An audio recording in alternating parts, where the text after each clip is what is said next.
Welcome to Happily Ever After is just the beginning. Keeping your relationship not just together, but happy, and we mean truly happy, is part art and part science. You've come to the right place. Here's your host, Leslie Dories. Marriage, like many things, is open to growth and change. And actually, that's truly a good thing, especially if you're a woman. I still break into a cold sweat when I think about the first episode of Mad Men and how Don Draper was informed about his wife's first session by her psychiatrist. Thank heavens that women are no longer considered their husband's property. But is it wise to throw everything out with the bathwater? Are there any givens when it comes to marriage? And specifically, I want to address the role of monogamy in marriage. Is it important, or is it just another aspect of marriage that has served its time? So to help answer these questions, I'm joined by Dr. Alan Hawkins. He's the director of the School of Family Life at Brigham Young University. So Dr. Hawkins, Alan, thanks for coming on the show and talking about, on some level, this has really become a timely topic. I'm not sure that, people have always had affairs. There's no, sure. That's been in existence forever. And back in the day when marriage was done for property reasons, for joining kingdoms, for all the, old-fashioned or the original things of marriage, monogamy, at least on the men's part, didn't necessarily exist. But now we're kind of into this new way of thinking. So I know you've done a lot of research into what's called consensual non-monogamy. Yes. But before we get to that, can we talk about how and why monogamy and marriage have been linked? Well, you mentioned some of the historical issues around marriage. I think we have to be careful. The history of marriage that tends to survive and get paid attention to is from the elites, and marriage existed well below that in the 90% of those who were the peasants, if you will. Mm-hmm. And monogamy has, I think, served a number of purposes over the years. I think you well identify that the institution of marriage historically has had a number of warts about it. But, from an evolutionary psychology perspective, you focus on monogamy as a way to establish paternity and trust that those children were actually yours. And from a woman's perspective, monogamy served to corral parental resources on behalf of the children. Also, the evolutionary psychologists talk about just the pair bonding thing. Pair bonding is very common throughout the animal kingdom. There's not a whole lot of species that practice monogamy, but there are some.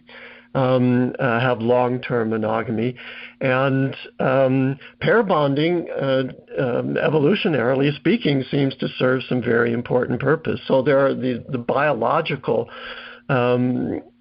reasons for why monogamy came to be, but there are also, just some basic kind of social theory ideas. It defines useful boundaries. People wanted to know when you were on and off the market, and there were some important reasons for that. But I think even thinking in a little bit more contemporary mode, many people believe that monogamy has served to create more incentive, if you will, for an equality of the sexes. We know the warts that have existed in the institution of marriage, and equal partnership has not been particularly common, but that monogamy served to constrain, if you will, some of the more natural urges that men have, and as well as societal winking at men's fidelity. And so from, just kind of a social perspective, I think monogamy has served some purposes. Most importantly, though, I think it's the relational perspective that we need to be aware of. Marriage has been a powerful signal that you are off the market. And I think consensual non-monogamy that we'll talk about here in a minute, really kind of changes that signal. The So can I ask? Go ahead. So can I ask, sort of, and I realize this is going to be it's kind of a strange question, but what is the benefit of announcing to the world, which is kind of what we do when we get married, that we're off the market? I understand from a paternity standpoint that, okay, I know this child is mine, sort of, because we all, as I always joke, right. we should always have matriarchies because we always know who the mother is. Right. But what is the benefit of taking ourselves off the market? Well, let me start with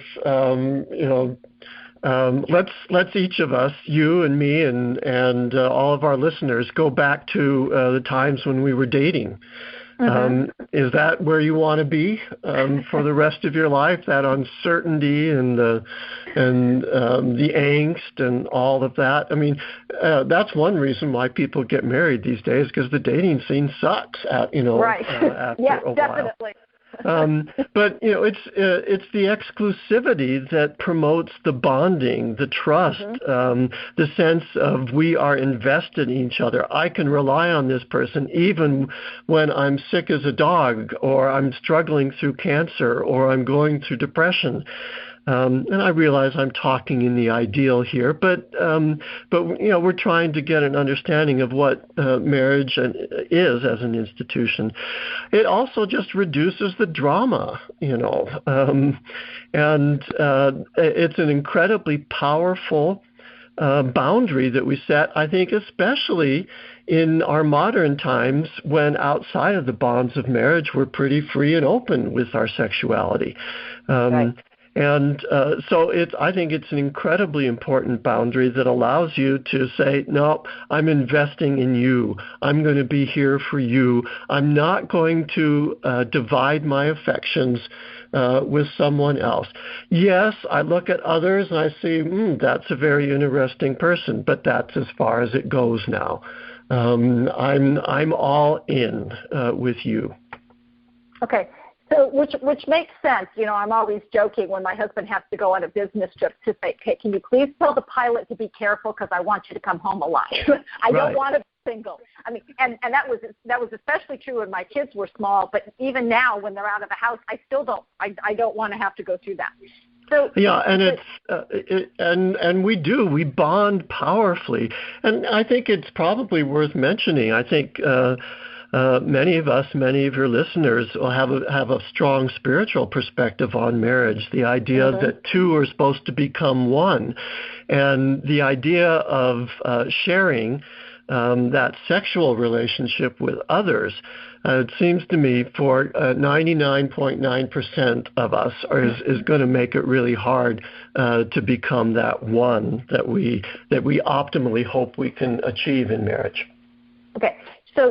So now we've talked about monogamy. So can you define what is consensual non-monogamy, and why is it getting so much attention these days? Okay. First of all, what is it? It's when two people give mutual consent to be involved emotionally and or sexually with other people. Now, that's either in a fixed system of relationships, and they usually call that polyamory, where you have boundaries, but it's boundaries around more than two. It's 3 or 4, or sometimes even a little bit more. probably more common. It's just with independent individuals. You give permission mutually to each other to explore emotional and sexual relationships with others outside the primary pair bond. And this usually involves disclosure of other relationships to the primary partner rather than secrecy, although as far as I know, that has not been looked at carefully by researchers, and I think there's anecdotal evidence from journalists who look at this that it's not always open. Right. And one thing I want to clarify. Go ahead. But I think that's the part where it's consensual non-monogamy. So affairs don't fall into this. That's right. By definition, then, if affair is to be secretive and unshared, then there are no affairs for those who participate in consensual non-monogamy. But as has been documented anecdotally and by journalists, though there are it is not cheating does not disappear. In other words, there are secret relationships that do occur, even in these open relationships. Interesting. And let me clarify one thing, Leslie. When I'm talking about consensual non-monogamy, I'm focused on those who are choosing to do this within the legal bonds of marriage. For outside the bonds of marriage, we're kind of live and let live society, and I'm not going to question. Well, personally, I can have some questions, but I'm not going to give much attention or focus to that. To me, it's how this new or maybe not so new phenomenon impacts the institution of marriage. So, this is really interesting because it seems to me that this concept of open relationships, consensual non-monogamy, I realize it's probably always happened on some level, but it seems to have much more of an openness. People are talking about it. There are articles in, magazines, and, like you said, journalists are doing this. So why is it getting so much attention now? Well, I think one reason is that as a society we are so open sexually. On another podcast, maybe we can explore that one. I wonder how much good it really does for us to be this hyper openness about our sexuality. But that's a topic for another day. It's a sexy topic. It's one that captures eyeballs in a digital environment. And I also think that for many people, they sort of think about this as the next sexual frontier, in the sexual revolution.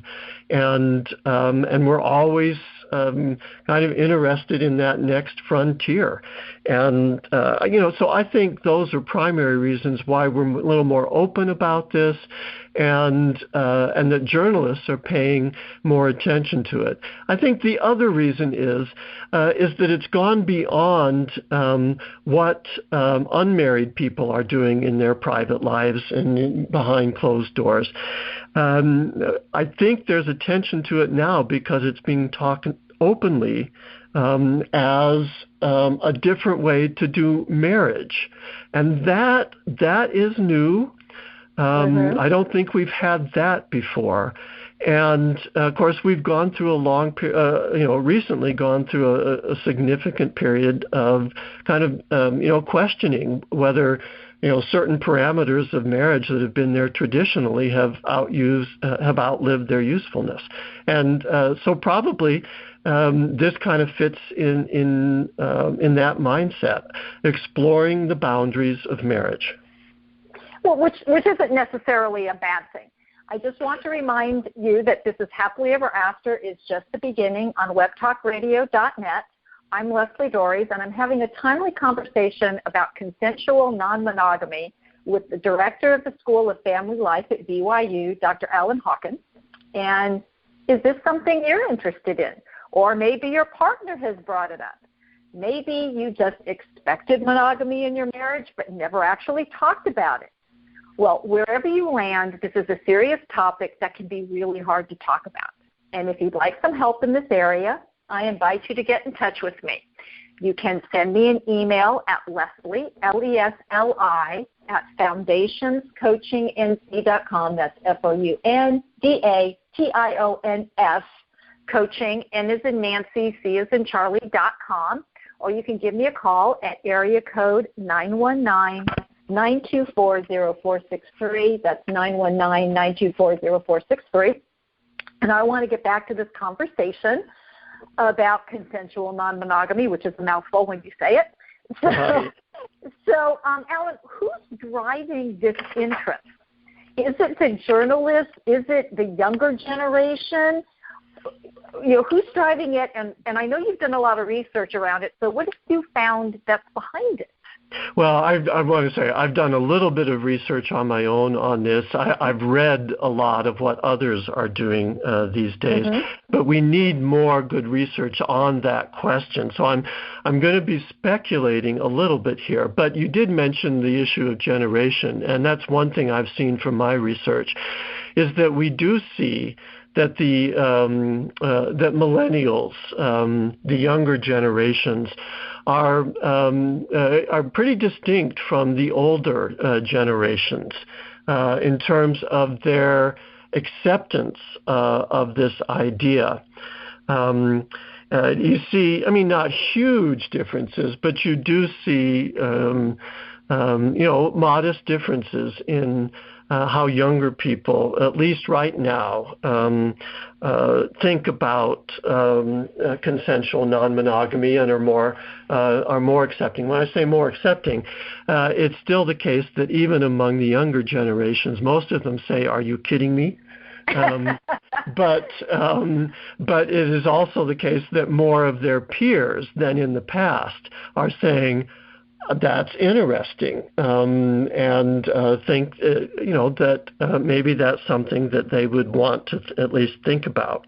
My best guess is that, this is being driven, primarily by the reality that we live in a society that puts sexual freedom up there as one of our preeminent values. And there's a kind of adventurism that's, I think, actually, been fueled by the fact that for the past few generations, we've been postponing marriage to our late 20s and even in the 30s for most people. And we see it as a time of sexual exploration. Some people are struggling to kind of flip the switch then. They do want to get married. Most people don't want to stay in the doldrums of dating forever and ever. But you can see how it can be a little bit difficult to flip the switch and say, okay, I got that out of my system now, and now I'm going to focus all those sexual energies on this one person who gets up in the morning and looks like doesn't look as like she's ready to for a photo shoot in some magazine, and makes demands of me that that I don't like. Anyway, I think that's part of it. Well, and part of this, and I'm obviously not of the millennial generation, and and I know that for a lot of people who get married, they don't necessarily have the conversation about monogamy. And I've actually had clients who have been in open relationships. Now, I don't know if it's just because of who calls me, because the people who are having great relationships generally don't call me. Right, sure. But one of the things that I've seen, and you were talking about it a little bit at the beginning, is it's hard enough to have a mature, emotionally intimate relationship with one person. Now we're talking about having it with more than one. And so I don't know, are we talking about just having a sexual relationship with somebody else other than our partner? versus having an emotional relationship. And sometimes it starts out as just a sexual relationship, and then it becomes emotional. And it's like, how do people, navigate this? And then the other thing, and I realize that's one question, and then the other question that I have is, do people agree to this sometimes because they're afraid of losing the primary relationship if they don't? You betcha. At least journalistically, we've seen that. The research usually doesn't talk to both partners. Usually just gets responses from one, and so it's a little harder to see that. But I mean, you touch on some really important things that I think people need to be aware of, and that is that the word consensual, I think, is a pretty loaded word. And I worry about how mutual consent really is. Many married couples experience different levels of sexual desire and adventurism. And when one spouse says, I need other partners, I still love you, but I need something more, and if you don't agree, I'm out of here. Well, yeah, how consensual is that other spouse's consent, especially if you think about that other spouse as maybe being not quite as biologically gifted or as physically attractive, or maybe doesn't have the financial resources. How mutual is that agreement? Now, in the journalistic articles, they interview these couples, and they often say, well, at first it was one person who wanted it more, and I wasn't real enthusiastic, but hey, I came around, and I'm all in now. And yeah, we see that. I don't doubt that it happens. What the journalists aren't doing is interviewing the couples where one of them doesn't really want this, but doesn't feel like he or she has much choice in that matter. And my research with a large nationally representative sample of married individuals shows that first of all, it's a small proportion of married individuals who do report that they're involved in consensual non-monogamy. About 1% at any one time, maybe about 4%, at any point during their marriage. But I asked them an interesting question, and that's who wanted the open sexual relationship more, or whether they were both equally interested. I think we assumed that because it's consensual non-monogamy, that it started off as equal from the beginning. But only about half reported that there was equal interest in this.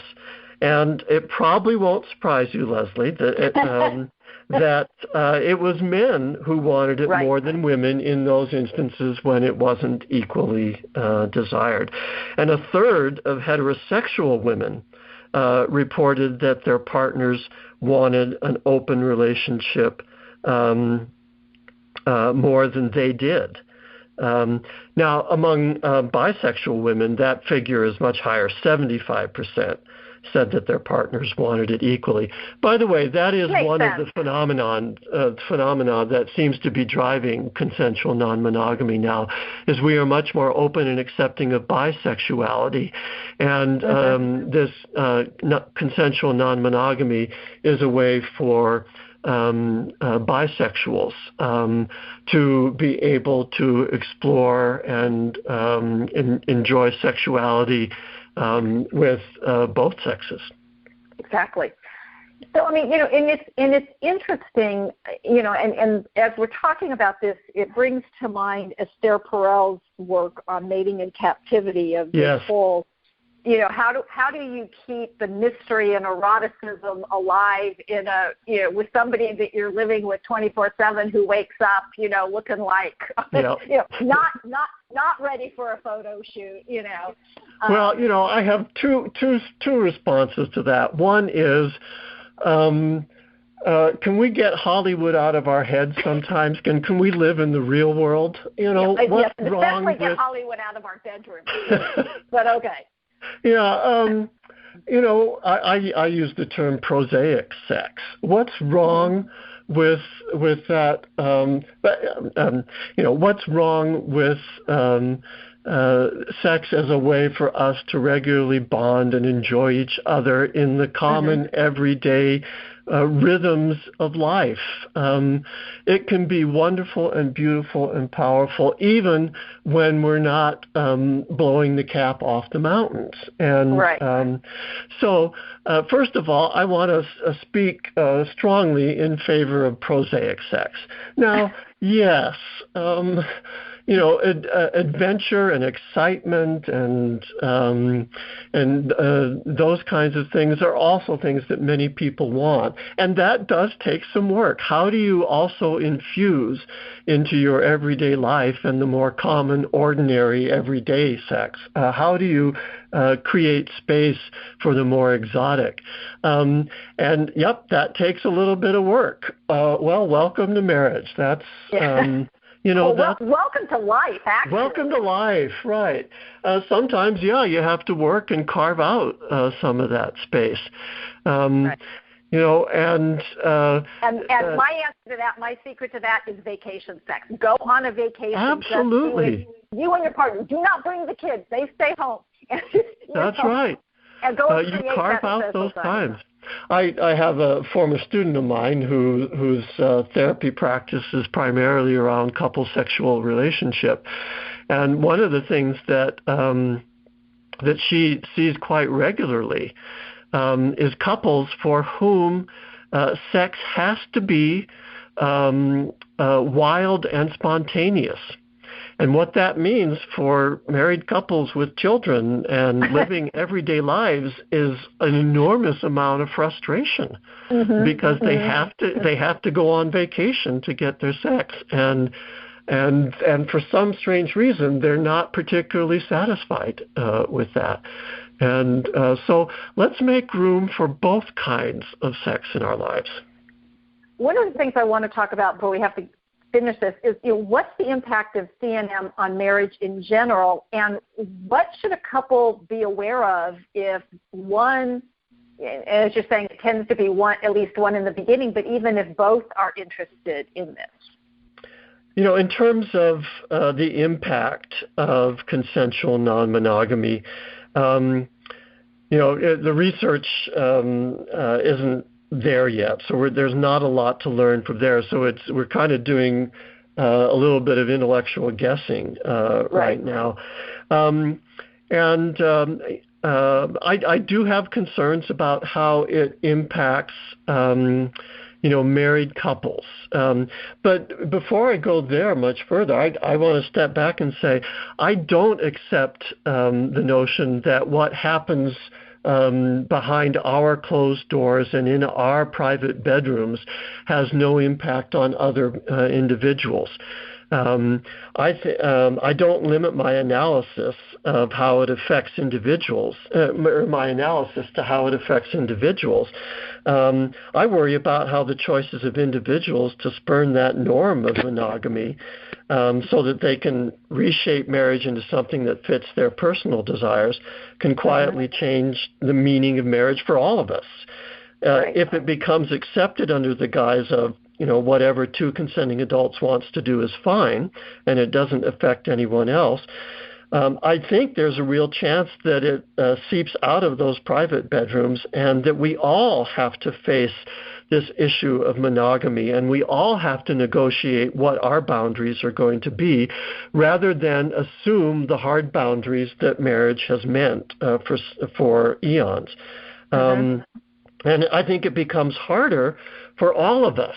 As I mentioned, not many people are actually practicing, not many married couples are actually involved in consensual non-monogamy.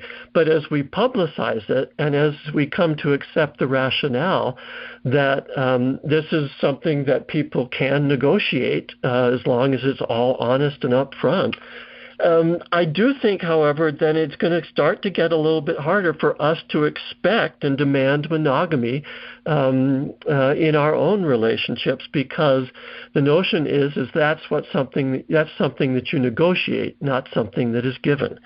So I worry about that. I mean, it's still a very small proportion, and so I'm not losing sleep at night over it, but I think it's there. And I think it's a little different now because the pundits and the scholars are calling for social acceptance of this personal choice. And they're not differentiating whether that's a non-marital or a marital choice. And so there's advocating for that change that's out there. And I think that could make it harder to negotiate for monogamy, rather than that's the price you pay for entrance into this institution. So I worry about that one. On a more personal level, I think there's some things you got to be aware of. The first thing you ought to do if this crosses your mind is go to a therapist and work out some of these issues with a therapist and get the help. I think it would be very hard for people to really with clear eyes, see what is involved without getting some professional help. The relationship skills that are needed to make these relationships work are beyond what most of us mere mortals have. I could not agree more. Mm-hmm. And so you better work on those relationship skills. Make sure that you can communicate really, really effectively. And then also upgrade your emotion regulation skills. And there's another place where you could probably use some professional help. Jealousy doesn't just go away magically because you say, "Oh, okay, you can go see her."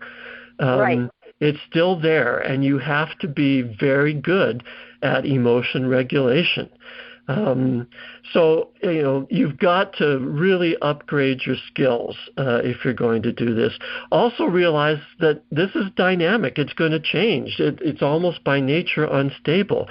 And if you're somebody who likes order and stability, and many of us are, you're going to want to think twice about entering into this kind of consensual non-monogamy. And then finally, don't forget the pragmatic challenges that are involved. How do you manage time between multiple relationships and potentially multiple families? By the way, they never talk about children when they're talking. Literally, I've read hundreds and hundreds of pages, and I've counted about 3 times when the word child or children is mentioned. And what about the financial resources? Is this sex all free? The financial resources stay here. You can go have sex with her, but no money changes. You can't help her out with this or that, or go on an expensive date or whatever. Or go away on vacation with them. Or go on vacation. That takes enormous skill to communicate about, to regulate about, and those pragmatic challenges, for most of us, mere mortals, are going to scuttle the whole thing. I think. Well, and that's really what I've seen when it's come into my office, because it's about the managing of the emotional regulation, the jealousy, the time, all those things that you mentioned, the communication. I mean, It's like most of us aren't gifted in communication. Nobody's had to take a relationship 101 class, which, by the way, is my personal thing that everybody should have to before they graduate from high school. But again, we're kind of sort of shooting from the hip on this, flying, and I think that what some people, this idea of consensual non-monogamy, this idea of, I can go get my sexual desires met someplace else, it's partially, is there an understanding of why that's desired? I mean, because a lot of times it's like, well, it's not working here in this relationship, so if I can start this other relationship, it'll be better. Right. Which I'm not sure is the healthiest way to go about it, because you're still going to have an issue in your primary relationship. So, I mean, it's a complicated issue, and I'm really glad we had an opportunity to delve into it, even though there's still so much more to talk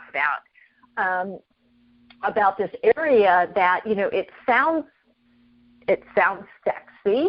It sounds, it's like, oh, so I see this hot guy across the room. I can not just fantasize in my mind. I can actually do something about it. But there are consequences of that decision. And the ability to make it work long term is very difficult, for sure. Now, I don't doubt that there are people who are well matched and have incredible skills who make this work. But I think my best guess is that when this comes up, it's usually one person who's raising it who's a little bit bored, and another person who's who's not as eager as maybe the journalistic coverage would say. And so we should be very careful about this whole sense of power in relationships as well. Yes. Power in relationships is never. I guess the word I'm looking for is that it can be dangerous, and it's certainly the case that it could be dangerous in this kind of a situation where one uses power to get another person to agree to open up the relationship. Right. Yeah. And in my viewpoint, that's not so much an agreement as potential manipulation and coercion. But of course, if somebody says it's fine, then the other person isn't going to know about that. But Alan, thank you so much for being on the show and talking about this. And can you tell people where they might be able to learn more about it? Well, that's actually an interesting question.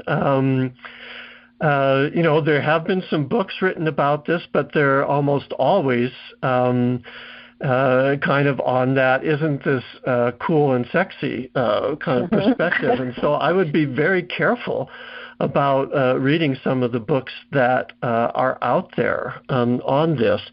There are websites that are out there to help people to introduce people to consensual non-monogamy and to polyamory. But again, they don't give, they're not nearly as skeptical as I have been. So my best advice really is going to go back. If this comes up in your marriage, I would say go see a therapist. Even therapists who are more positive than I would be about this are going to are going to be helpful in helping them understand what they are getting into. And so because I don't think there are a lot of good self-help things that are out there right now to see this realistically, this is one area where, you want to go through Marriage 101 with some professional help as you work through a decision like this. Okay, so Alan, can you also share your website and where people can read your articles? I don't have a website exclusively devoted to this. Back in December of, it's been 2 years, December 2017, I did a lengthy article for National Review Online. So if you just Google the new math of consensual non-monogamy, it will take you there, and it will explain the concerns and that I have about this, both at a personal level and at a societal level. So that's about the best resource that I could send you to. I need to be doing more on this, and I'm going to keep at it, but I don't have a whole lot to offer at this time. Well, I appreciate you coming on the show and talking about it. And what I want listeners to know is, personally, I'm a believer for the most part that whatever any couple decides regarding their relationship is fine as long as both people are on board and you're considering, if you happen to have children, its impact on your children. And when it comes to monogamy, that might be the $64 million question. Right. It shouldn't necessarily be a societal question of right and wrong, but it does have to be one for you and your partner. And if either of you are driven by fear, meaning if you're agreeing to something that you don't agree to, stop and pause, because this is definitely an area where clarity, good communication, fantastic relationship skills matter. And so hopefully you'll keep listening to the show to find out more about relationship skills and hot marriage topics. And so, until next week, stay loving.